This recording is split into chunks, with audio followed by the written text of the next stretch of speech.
Now, seeing all of us here in casual attire day after day, being on a first-name basis, it's kind of easy to forget just how much many folks here have done out in the world. Out in that world, Dana Dexter lives in two realities. One is the world most of us see in any small to mid-sized New England city, and the other is the world that's hiding in plain sight, the world most of us would rather not see. You and I usually, I think unconsciously, enjoy a luxury we often take for granted. We can avoid some of the hardest and ugliest truths about the human condition, about the communities that we live in, at least most of the time. For almost 20 years, it's been Dana's daily routine to live a tale of two cities and to move fluidly between them, even when those two cities exist concurrently on a 4K display. Hollywood story arcs seldom bear much of a connection to real-life pursuits. Police work is probably on the short list of commonly dramatized professions that, at best, oversimplify the profession, at worst, give the public a false view of what it is that law enforcement experts actually do, what is legal, and what is even possible in the natural world, because physics. The heroism of law enforcement lies not in stunt work and high-speed chases. It's found in the daily grind, in mountains of paperwork, much of which really still is done on physical paper. Union policies, body aches from years of driving, walking, and standing with several dozen pounds of gear on your body, constantly tugging your frame at angles that can cause a lifetime of hurt. It's in clerical errors, endless court dates, recertifying on everything from first aid and CPR to multiple styles of firearms and technology over and over and over again.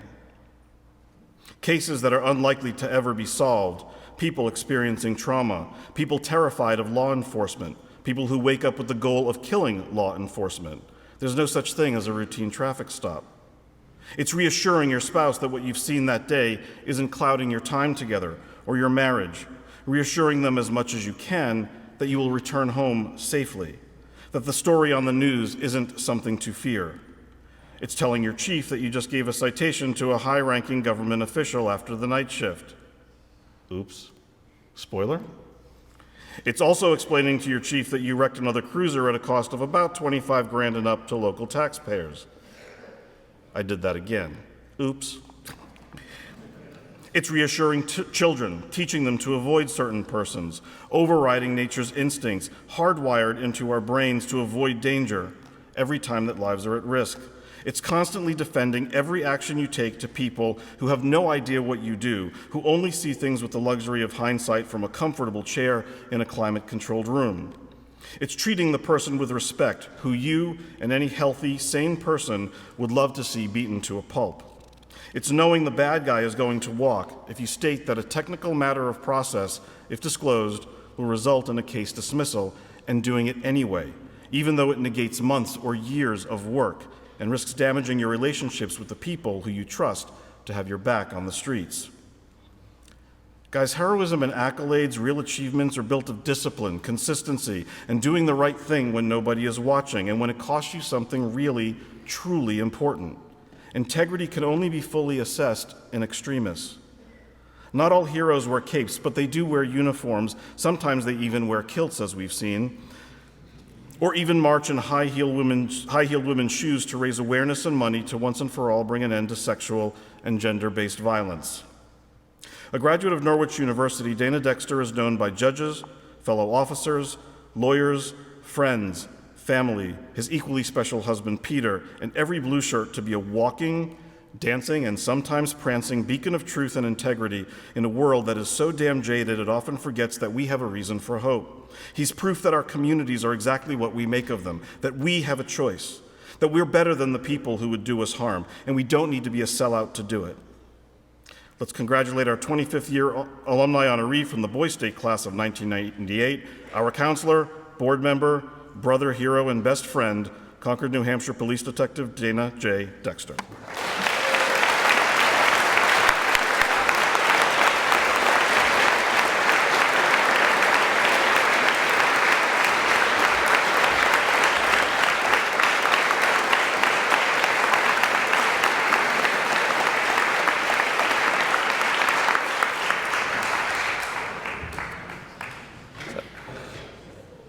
Good evening, and thank you, John, for that introduction. You know that I don't like to talk about that stuff, and I certainly don't like other people talking about me like that, so it embarrasses me. If you ever wanted to see a person get really nervous, you're about to see it. Jeff, I'm going to go off script. I'm kidding. John, with that introduction of, I don't even know how to describe it. You could have just summed it up with a civil servant. Nice and easy. It's my honor and pleasure to speak to you all tonight. It's hard to believe it's been 25 years since I stepped onto the campus of Stonehill College and started my journey with my Boy State family. At that time, I called Woburn home. The Woo, Flag Day celebrations, Horn Pond, and the Towanda Club. I will always bleed black and orange. I had just achieved my Eagle Scout, and I was looking for a new challenge. The year was 1998, and as you hear about the events of that year, think about these questions. Did I know about this event? Is it still relevant? Did you learn, or did we learn from history? Because earlier in the week, we heard that history tends to repeat itself. On January 17th, Paula Jones accused President Bill Clinton of sexual harassment, which began a flurry of activity where he became embroiled in the sex scandal involving Monica Lewinsky and the famous blue dress. He was later impeached by the House of Representatives and acquitted by the Senate. Things were heating up in Iraq. Our nation and world were focused on controversial airstrikes that the U.S. was conducting in the area. The U.S. Congress had passed the Iraq Liberation Act, which gave the intent of the United States government to remove Saddam Hussein from the power and replace the Iraqi government with a democratic institution. President Clinton was heavily criticized for using this situation as a distraction from his impeachment proceedings. Terry Nichols was sentenced to a life in prison for his role in the Oklahoma City bombings. A $23.4 million settlement was reached in the Catholic priest sex abuse scandal. Russell Eugene Weston Jr. had burst into the United States Capitol building and killed 2 U.S. Capitol police officers. The state of Maine repealed a gay rights law that protected the LGBTQIA+ community from discrimination. Their legislature had only passed the law the year prior, and they became the first U.S. state to abandon such a law.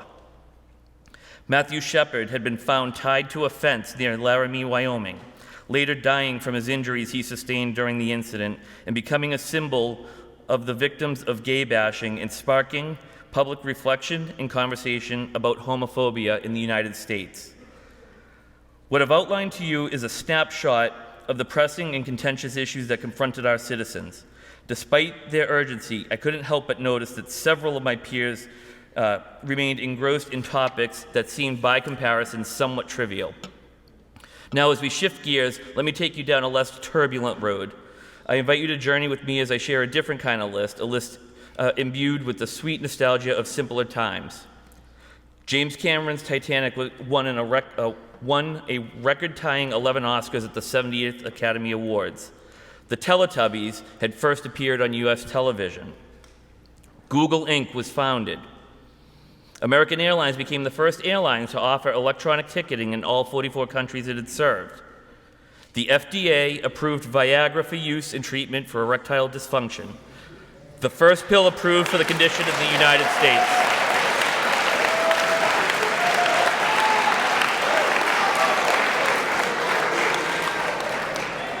It's a little early, guys.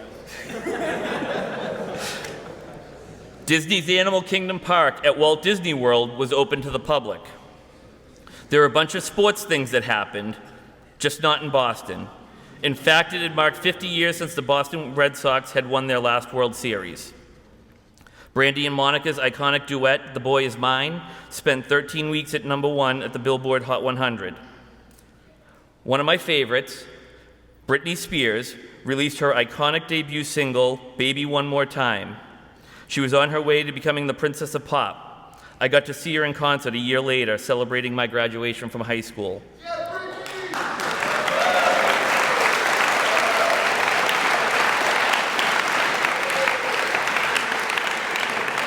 As a side note, I have one wish for Brittany. I wish she can figure out how to return to the top of the charts. I wish her health and happiness. Jennifer Love Hewitt hit the cover of the first issue of Teen People magazine. Harry Potter and the Sorcerer's Stone was published for the first time in the United States, and Time magazine named Kenneth Starr and Bill Clinton both Men of the Year. I found it fitting to start and end with Bill Clinton, a man at the top of the game, yet in the middle of one of the most well-known and talked about scandals of all time. We wondered back in '98, what would the future say about him? How could his presidency be so controversial? When I compiled the list, I was taken back by how many of these topics are still current today. How are we still talking about these things? Why are we not doing better? The things that were happening in 1998 had a significant influence on me attending Boys State. I wanted to learn how to be a part of the solution, not a part of the problem. I wanted to learn about the systems of government in our nation, and I wanted to understand why things were so complicated and why the government process took so long. Coming to Boys State and the details of my time here wearing a white t-shirt are distant memories, but I do remember making friends and learning by doing. That week I won and I lost. I met my friend Paul May, not knowing that our paths would cross so many times over the next several years. I ran for auditor, and I did not make it past the pre-primary election. I played soccer, and I tried softball. I stepped outside my comfort zone and learned about myself. In the end, I was appointed to the position of police chief of the city of C2, and I was named the most valuable player for track and field. One of the more important things that occurred that week was meeting Andy Nowak, the junior counselor for C2. And I was impressed by Andy's charisma and how he took me under his wing. Andy, along with others, kept pushing me over the next year to make my decision for my college experience, and was pushing me towards Norwich University, the oldest private senior military college in Northfield, Vermont. Military school? Who would be crazy enough in the world to go to military school? I'm a free thinker, a leader already. Why do I need to go and have people yell at me? I already know what I'm doing. So there I was, having visited some schools and not feeling at home. It wasn't me. It was not until I stood on the upper parade ground with the cannon going off, the bugle playing, and the flag going up. There were 2,000 students, all who had stopped what they were doing and paid respect to the one thing, the flag. And then, to top it all off, the light snowfall started down. And I said, this is where I need to be. Norwich was more than uniforms and people yelling. I learned what it meant to depend on others, and I learned respect. While at Norwich, I ran cross country. And in preparation for that first meet as a freshman, I was told by the coach that only the varsity team could make the bus. I was told that only the varsity team could make the bus for the second meet of the season, and the varsity team was made up of 7 runners. The goal was set: make the top 7 in the first meet so I could be on the bus.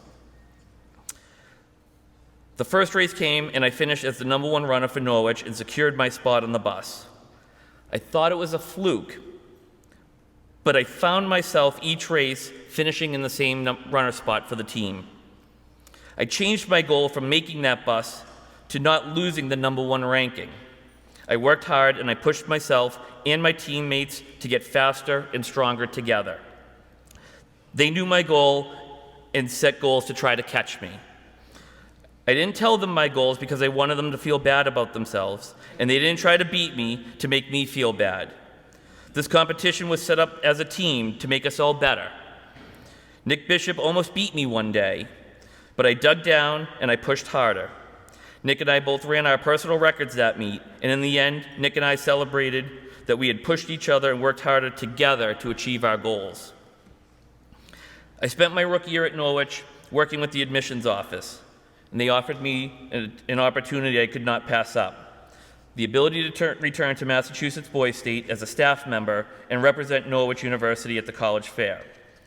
The rest has been magical, and I am fortunate that Chairman Mark Avis allows me to return each year to serve this program.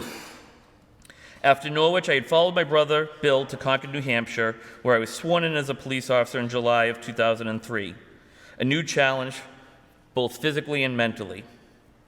As an officer, I take pride in being able to serve others and help comfort them when their lives have been turned upside down. I've experienced a lot over my 20-year career as an officer and a detective, and I wish that many of you never have to experience anything involving some of the work that I do that was described in the introduction. But even though I've seen some bad things, I've also had some truly amazing experiences.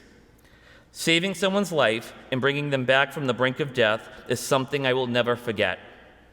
Fortunately, I've been recognized for doing this 2 times, but during the current opioid crisis, my and my coworkers' actions have saved the lives of hundreds of people of the city of Concord over the years. One kind of fun story that will stick out is people use whatever excuse they can to get out of a ticket. I was monitoring traffic at a no right turn on red intersection, and it was a beautiful July day, and I saw this little red convertible take a right at the red light.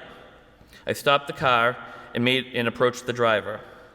I asked her if she knew why I stopped her, and she said that she did not. I explained to her that she had made a right turn on red where it was prohibited. Her response? Well, the Red Sox won. I was a little taken back, but my quick wit had kicked in, and I said back to her in my best Boston accent, "What, when the Red Sox win, kids eat for free at the 99s, and we throw the traffic code out the window and drive how we want?" She didn't answer my question. I went back to my cruiser and wrote her a citation. She was not happy when I gave her the ticket, and she told me that she could not wait to tell the judge that story, and I said, "Neither can I." I don't remember this traffic ticket going to court, so I believe she pled guilty and paid the fine. But let me tell you about another ticket that I will never forget. I had to get to an event in Vermont in the early 2000s, and I was heading out at 4 p.m., which was the end of my shift. At about 3:45, I was dispatched to a traffic crash on North Main Street. When I arrived, I saw 2 people standing by their vehicles, and the damage was not major. Being in a rush to get to Vermont, I remember filling out the paperwork and calling in the names to dispatch. But I remember only processing letters in my mind at the time and not the actual names. The driver who was at fault got a ticket for unsafe backing, and I drove off. I got off work on time and I headed to Vermont. And while heading up 89, one of the most boring drives ever, my mind started to process the crash that I had just covered. The phonetic alphabet letters that I used, David, Adam, Victor, Ida, David, Sam, Ocean, Union, Tom, Edward, Robert, processed into the first and last name, David Suter. Next, I started scrolling through my brain because that name was familiar, but I couldn't place it. But then it clicked.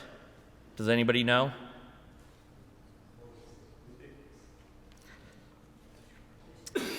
I had just written a ticket to David Suter, an Associate Justice for the United States Supreme Court from 1990 to 2009, also a New Hampshire resident. I called Justice Suter and I got one of his administrative staff. A few moments later, I got a call and we talked for over an hour. I do remember him telling me that he could bury me in court if he wanted to, but he did not want to cause a 3-ring circus. I quickly quipped back, "With all due respect, Your Honor, you did back out of a parking space and hit the side of a car. It was pretty unsafe." He politely said back, "Well, you do have me there." I've had a lot of fun through the years as a police officer. Partnering with my community and working with its members has put me in some fun situations. I've gotten to judge local and state contests for Miss New Hampshire and Miss Teen New Hampshire scholarship programs. I've participated in fundraisers for the local domestic violence shelter, where I literally walked a mile in 9-inch spike platform heels. If you want some entertainment, Google the Concord, New Hampshire Lip Sync Challenge. We had a lot of fun with that video, entertaining people and showing our community in the world that Concord, New Hampshire has some of the best people serving them. So let's bring this home. Set goals and strive to exceed them. When needed, evaluate them and set new ones. You can always do more for yourself and others. My friend Adele Buford Baker shared with me some advice that I would like to pass on. Be kind. It costs nothing, but means everything. You never know what someone is going through, and their response to your actions towards you may have nothing to do with you.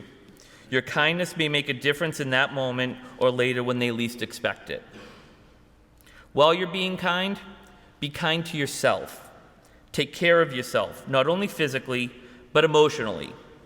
You will be at your best when you're able to be present in the moment and not worrying about the future or the past. The kindness you show yourself will be evident to all around you. Kindness is contagious. In closing, I need to thank a few people. Patty, Tim, John, Mark, Jeff, Jake, Brendan, Kevin, Matt, Bobby, Dan, Fletch. I could go on and name more, but I know I'm the one standing between you and some fun municipal celebrations later. The work you do here, coupled with the other 51 weeks of the year for this program, is why I come back to serve. You all have successful careers in lives, and each of you support one another and push for excellence. Wow, this is one hell of a pretty good program that we've built here. To the Legion and the Legionnaires, the Auxiliary and the Sons of the Legion, keep up the work you do. I think I speak for everyone here. Thank you for your service to our country and your continued service to this great nation. To my friends at home, your friendship means the world to me, and I'm so happy that you've all let me leave the compound, as we call it, to celebrate my 25 years of service to the program. Finally, to Peter, thank you for being my husband. We make one hell of a team, and your support means everything. I could not be up here tonight speaking with all of you without his love and support. I love you, and thank you for what you do. So thank you, Boys State, for giving me this humble man an opportunity to share with you my story and my words.